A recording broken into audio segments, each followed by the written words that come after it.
Hi YouTube world. As you may be aware, I'm getting ready to do the Variety Children's Charity Adventure Ride.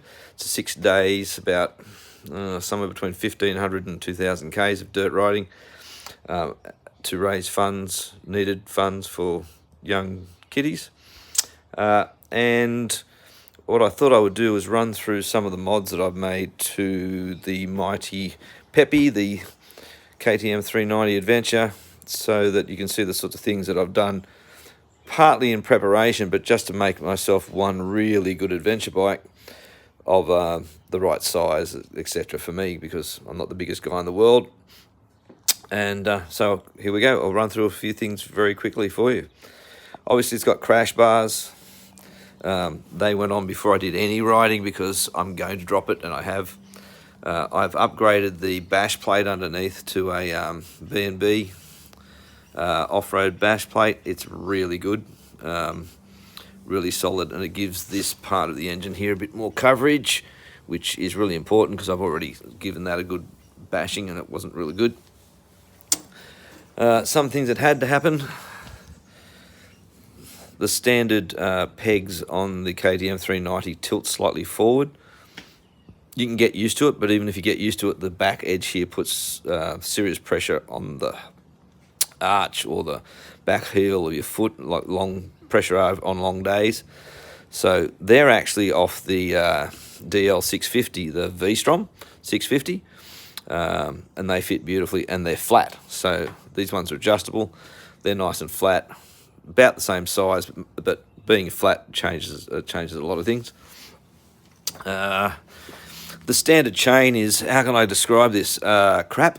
So after about 5,000 Ks, it's gone. And I put one of these lovely extra chain feeder guards on there just to stop sticks and things going in through there.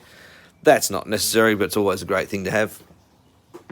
Things that I did have to do, not just for bling, I had to change the levers, just because I've got such small hands, really, just to make them something a bit more adjustable and a bit closer, so I can do that 2-finger braking and 2-finger clutch work instead of having to use the whole hand. Big game changer for me is the Rad Guard screen. You can see it's more of a rally screen. What that does for me is give me a lot more space in here, in this area here, which makes it great. It comes with this little GPS type mounting situation here, which is great for mounting. This I use as my GPS, but great for mounting phones and GPSs and what have you. So that's really handy, and it's flexible, which is good, because if it wasn't flexible, I'm pretty sure I would have broken it at least once already, because it's been face first into a siding. I have done like many people have, I've done the high guard conversion. I made my own bracket. I've got the proper bracket coming from the States. I thought it would be here by now. Still got my fingers crossed it'll arrive in the next 2 days so I can get that on. With the knobbies on, there's not much clearance under here with the normal guard. And on top of that, it's very easy for it to pack up with mud and stuff. My bracket is quite flexible. There's nothing for it to hurt, but it's quite flexible. It's an easy fix. Hopefully that other piece of hardware will arrive. This is a Pirelli Scorpion Rally. Nice front tyre.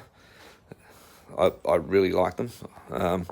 On the back at the moment, I'm running a Mitas E09. That's about an 80-20.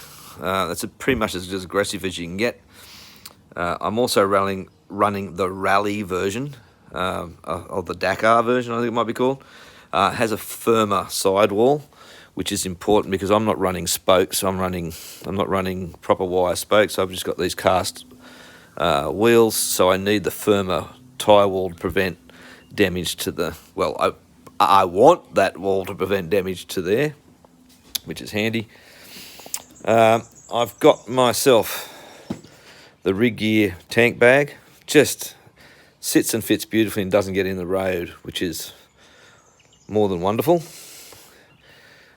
The original mirrors on these things are just in the wrong place. They look stupid, they vibrate, they're horrible. So I ended up going for basically the best you can get, which is the double take, adjustable.